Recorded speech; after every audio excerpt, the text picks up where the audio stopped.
Hello friends, welcome है आप सभी का आईएएस पॉइंट के यूट्यूब चैनल में। जैसा कि आप सभी जानते हैं, हमारा जो सेक्शन है वह आपको इंपॉर्टेंट क्वेश्चंस का रहता है, जिसमें हम डेली 10 क्वेश्चंस को डिटेल के साथ देखते हैं।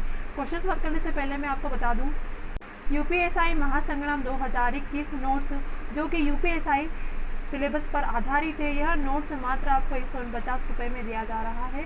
सिलेबस में जितने भी टॉपिक है सभी कवर किए गए हैं। लगभग 250 पीडीएफ का संग्रह जो कि आपका टॉपिक टू टॉपिक होगा। तो उसमें टॉपिक किस तरीके से होंगे, तो सामान्य हिंदी, मूल विधि, सामान्य अध्ययन यानी कि संपूर्ण जीएस, उत्तर प्रदेश विशेष, गणित, तर्क परीक्षण यानी कि रीजनिंग, कंप्यूटर और प्रमुख संस्था जैसी जो कई इंपॉर्टेंट टॉपिक है सभी कवर किए गए हैं। इसके साथ साथ मैं आपको बता दूं कि हमारा एक और जो हमने नोट्स बनाए हैं वह है एसएससी जीडी के, जिसका जो प्राइस है वो है 299 रुपीज़। इसका जो प्राइस है सिर्फ हमने कुछ दिनों के लिए 299 रुपीज़ रखा है, तो ये ऑफर भी चल रहा है। इसके बाद इसका जो प्राइस है वो बढ़ जाएगा। तो अगर जो भी बच्चे लेना चाहते हैं तो वो इस नंबर पे जो आपको स्क्रीन पर दिखाया जा रहा है नंबर, इस नंबर पे आप मैसेज कर सकते हैं, और अगर कोई भी डिफ़िकल्टी आती है तो इसी नंबर पे आप कॉल भी कर सकते हैं। चलिए अब चलते हैं हमारे क्वेश्चंस की ओर। क्वेश्चन नंबर पहला है, भारत के संविधान निर्माताओं ने न्यायिक जो पुनरावलोकन है इसके विचार को ग्रहण किया है। ऑप्शन है आपके पास ब्रिटेन से, फ्रांस से, स्विट्जरलैंड से या फिर अमेरिका से। क्वेश्चन कह रहा है कि जो भारत के संविधान निर्माताओं हैं इन्होंने जो न्यायिक पुनरावलोकन का जो विचार है यह कहाँ से लिया गया, कहना यह चाहते हैं। तो मैं आपको बता दूं कि यह विचार अमेरिका से लिया है। किसने? भारत के संविधान, जो भारत ने संविधान बनाया था इन्होंने कहाँ से लिया है, तो अमेरिका से। देखते हैं न्यायिक पुनरावलोकन की व्यवस्था भारत और यूएसए में कहाँ पर, एक तो भारत में है, एक यूएसए यानी कि संयुक्त राज्य अमेरिका में। आगे देखेंगे, न्यायिक पुनरावलोकन के अंतर्गत न्यायालयों की शक्ति है जिसके द्वारा वे विधानमंडल के कानूनों तथा कार्यपालिका के आदेशों की जांच कर सकते हैं। किस किस की? एक तो विधानमंडल के जो कानून हैं इनकी, और जो कार्यपालिका के आदेश है इनकी जांच करते हैं। और यदि ये कानून और आदेश संविधान के विरुद्ध हो तो, अब देखो अगर विरुद्ध हो गया तो क्या होगा, अगर विरुद्ध हुआ तो इसे असंवैधानिक एवं अवैध घोषित कर सकते हैं। अगर यह संविधान के विरुद्ध हुआ तो इसे असंवैधानिक या अवैध घोषित किया जाएगा। भारतीय संविधान द्वारा उच्चतम न्यायालय यानी कि उच्च न्यायालयों को, जो कि अनुच्छेद 13, 32, 136, 226 या 227 ये अनुच्छेद दिए हुए हैं। कौन कौन से? एक तो 13, 32, 136, 226 और 227। इसमें न्यायिक पुनर्लोकन की शक्ति प्रदान की गई है। अगला क्वेश्चन है, कानून के समान संरक्षण वाक्य कहाँ से लिया गया है। ऑप्शन है आपके पास अमेरिका, ब्रिटेन, कनाडा या फिर ऑस्ट्रेलिया। अब देखो कानून के समान जो संरक्षण है यह वाक्य कहाँ से लिया गया है, तो यह वाक्य अमेरिका से ही लिया गया है। तो आपका सही जवाब क्या होगा? ऑप्शन नंबर ए, यानी कि कानून के समान संरक्षण वाक्य अमेरिका से लिया गया है। देखते हैं, कानून के समान संरक्षण वाक्य अमेरिका से लिया गया है। कानून का समान संरक्षण अमेरिकी संविधान से प्रेरित है। इसका तात्पर्य क्या होता है, किसका? कानून के समान संरक्षण का जो तात्पर्य है, इसका तात्पर्य यह हुआ कि कानून द्वारा प्रदत्त विशेष अधिकार यानी कि जो कानून के द्वारा जो अधिकार है और जो दायित्व है इनके संदर्भ में समान परिस्थितियों में समान व्यवहार और व्यक्तियों के लिए हर तरह के कानून को एक जैसा अनुप्रयोग से है। यानी कि जो स्थिति के हिसाब से जो विशेष अधिकार जो दिए गए अपने दायित्व को रखते हुए और व्यक्ति के व्यवहार को देखते हुए, और जिस तरीके से मतलब कि कानून सभी के क्या है, एक समान है, आप सभी जानते हैं। इस तरीके से क्या कहा गया है, कानून के समान संरक्षण, इसका यही मतलब है। कहाँ से लिया गया है, तो यह अमेरिका से लिया गया है। अगला क्वेश्चन है कि भारतीय संविधान के आपात संबंधी उपबंध भारत शासन अधिनियम 1935 और किसके? खालिस्तान के संविधान से लिया गया है। ऑप्शन है आपके पास दक्षिण अफ्रीका, जर्मनी के वीमर संविधान, कनाडा या फिर पूर्व सोवियत संघ। क्वेश्चन क्या कह रहा है, एक बार फिर रिपीट करती हूँ कि जो भारतीय संविधान में आपात संबंधी उपबंध है यह भारत शासन अधिनियम 1935 और अब किसके संविधान से लिया गया ऐसा पूछा गया है। तो क्या होगा इसका सही जवाब होगा ऑप्शन नंबर बी, यानी कि जर्मनी का जो वीमर संविधान है। कौन सा?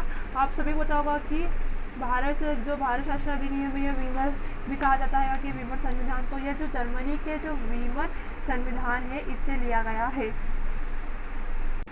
देखते हैं भारतीय संविधान के आपात संबंधी उपबंध भारत शासन अधिनियम जो कि 1935 और जर्मनी के वीमर के संविधान से लिया गया है। अगला क्वेश्चन है, भारतीय संविधान में राज्य के नीति निर्देशक सिद्धांतों की जो संकल्पना है कहाँ से अंगीकार की गई है, यानी कहाँ से ली गई है, काई की राज्य के नीति निर्देशक सिद्धांतों की। ऑप्शन है आपके पास आयरलैंड से, यूएसए और यूके से, यूएसएसआर से, या फिर जापान और कोरिया से। ठीक है, मैं आपको बता दूं कि जो राज्य के नीति निर्देशक तत्व या राज्य के नीति निर्देशक सिद्धांत कहे जाते हैं ये आयरलैंड से लिए गए हैं। तो आपका सही जवाब क्या होगा? Option number A. देखें, भारत के नीति निर्देशक तत्वों का उल्लेख संविधान के भाग 4 के अनुच्छेद 31 और 51 तक में किया गया है। अगर आपसे पूछे कि नीति निर्देशक तत्वों का जो उल्लेख है कौन से अनुच्छेद से कौन से अनुच्छेद तक किया गया है, तो आप क्या बताओगे कि अनुच्छेद 31 से 51 तक किया गया है। यह वर्ष 1937 में आयरलैंड के संविधान से उत्प्रेरित किया गया है, यानी कि लिया गया है। अगला है कि राष्ट्रपति द्वारा राज्यसभा के सदस्यों के नामांकन का नियम किस देश के संविधान से लिया गया है। किसका पूछ रहा है? जो राज्यसभा के सदस्यों का नामांकन है इसका जो नियम है यह किस देश से लिया गया है। ऑप्शन आपके पास संयुक्त राज्य अमेरिका, आयरलैंड, दक्षिण अफ्रीका या फिर फ्रांस से। तो आपका सही जवाब होगा ऑप्शन नंबर बी, यानी कि यह भी आयरलैंड से लिया गया। आपने देखा होगा राज्य के नीति निर्देशक तत्व, तो राज्यसभा के जो सदस्य हैं इनका नामांकन भी उसी में होगा। तो क्या हुआ आपका ऑप्शन नंबर बी आपका सही होगा, यानी कि राज्यसभा के सदस्यों का नामांकन का नियम भी आयरलैंड से लिया गया है। चलिए देखते हैं, राष्ट्रपति द्वारा राज्यसभा के सदस्यों का नामांकन का नियम आयरलैंड के संविधान से लिया गया है। अब देखो, अनुच्छेद 80 के पहले का क के अनुसार राष्ट्रपति राज्यसभा के लिए 12 सदस्यों का नामांकन करेगा। आप सभी जानते हैं कि राज्यसभा के लिए 12 सदस्यों का नामांकन किसके द्वारा किया जाता है? राष्ट्रपति के द्वारा किया जाता है। नामांकन या मनोनयन कर सकता है, नामांकन कहे या फिर मनोनयन या फिर चयन करना। अनुच्छेद 80 के भाग 3 के अनुसार राष्ट्रपति द्वारा नाम निर्देशित ये 12 सदस्य वे होंगे। अब देखो वो कैसे किस तरीके के लोग 12 लोगों को चुनेगा। देखो वो जिन लोगों को चुनेगा वे होंगे साहित्य, विज्ञान, कला और समाज सेवा से संबंधित जो ज्ञान और व्यवहारिक अनुभव होंगे। सिर्फ इन्हें, ऐसा नहीं किसी को चुन लेगा, सभी तरह की जो कैटेगरी के लोग हैं इन लोगों को चुनेंगे। आगे देखेंगे, इस प्रक्रिया का उद्देश्य ऐसे विद्वान तथा प्रतिष्ठित लोगों को बिना निर्वाचन के राज्यसभा के नीति निर्देशक जो प्रतिनिधित्व होता है इन्हें देना होता है, जिससे देश को इनके ज्ञान तथा अनुभव का लाभ प्राप्त हो सके। अगला क्वेश्चन है, संविधान के संरक्षण के रूप से सर्वोच्च न्यायालय का अधिकार विश्व के किस संविधान से लिया गया है? किसका? सर्वोच्च न्यायालय का अधिकार। ठीक है, ऑप्शन आपके पास स्विट्जरलैंड के संविधान से, कनाडा के संविधान से, अमेरिका के संविधान से या फिर इंग्लैंड के संविधान से। मैं आपको बता दूं कि सर्वोच्च न्यायालय का जो अधिकार है यह विश्व के किस संविधान से लिया गया है? तो विश्व के अमेरिका का जो संविधान है यहीं से लिया गया है। तो आपका सही जवाब क्या होगा? ऑप्शन नंबर सी, यानी कि सर्वोच्च न्यायालय का अधिकार का जो संविधान है यह अमेरिका के संविधान से लिया गया है। अगला क्वेश्चन है, भारतीय संविधान के उल्लिखित स्वतंत्रता, समानता और बंधुत्वता का संकल्प किससे प्रेरित करता है?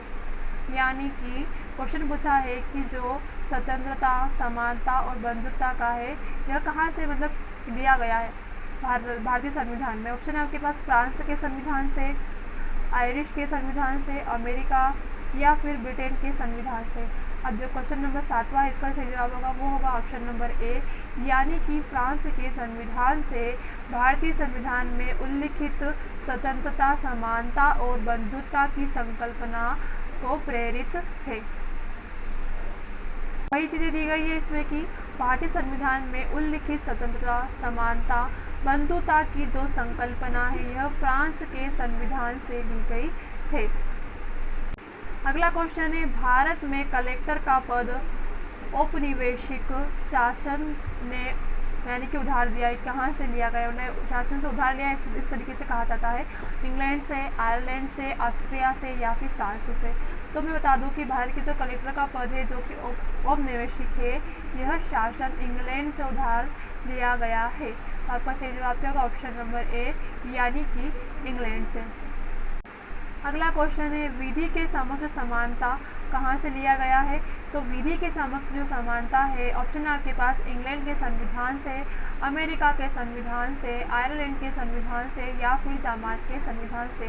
तो जो विधि के समक्ष समानता है यह जो लिया गया है, यह लिया गया है इंग्लैंड के संविधान से, यानी कि आपको जो सही जवाब होगा वह क्या होगा? ऑप्शन नंबर ए यानी कि इंग्लैंड के संविधान से ही विधि के समक्ष समानता का अधिकार लिया गया है।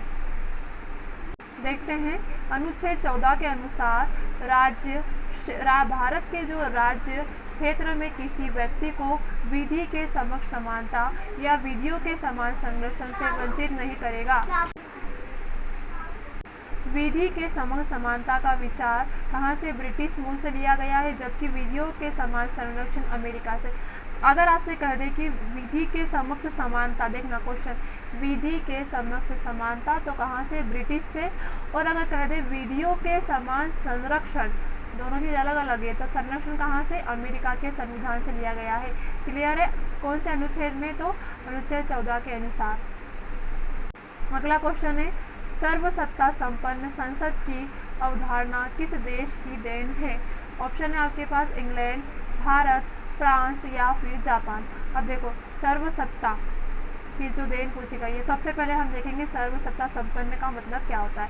तो मैं आपको बता दूं, सर्वसत्ता या फिर इसे कहा जाता है सर्वाधिकारवाद या कहा जाता है समग्रवादी व्यवस्था। ठीक है, 3 नाम है इसके। क्या क्या नाम है? एक तो सर्वसत्तावाद, सर्वाधिकारवाद या फिर समग्रवादी व्यवस्था। उस राजनीतिक व्यवस्था का नाम है जिसमें शासन अपनी सत्ता की कई सीमा रेखा नहीं मानता है और लोगों के जीवन के सभी पहलुओं को यथासंभव नियंत्रित करता है। अब देखो समग्रवादी या फिर जो सर्वसत्ता है यह क्या है? तो इसमें लक्ष्यों, साधनों एवं नीतियों के जो दृष्टिकोण है इससे प्रजातांत्रिक व्यवस्था के जो बिल्कुल विपरीत होते हैं। यह एक तानाशाह या शक्तिशाली समूह की इच्छाओं और संकल्पनाओं पर आधारित है। किस पर है? आधारित है। तो आपको याद रखना है कि यह तानाशाही है और इसके साथ साथ यह इच्छाओं और संकल्पनाओं पर आधारित है, जिसे सर्वसत्ता संपन्न कहा जाता है। अब हमसे पूछा गया है कि सर्वसत्ता संपन्न संसद की अवधारणा किस देश की देन है? तो किस देश की देन है? तो यह इंग्लैंड की देन है। आपका सही जवाब क्या है? ऑप्शन नंबर ए यानी कि इंग्लैंड। चलिए आज की क्लास हमारी यहीं पर खत्म होती है। अगर किसी भी क्वेश्चन में कोई भी डिफिकल्टी आई हो तो आप हमसे कमेंट सेक्शन में ज़रूर पूछें। मिलते हैं हमारी अगली क्लास में, तब तक के लिए आप सभी को बेस्ट ऑफ लक।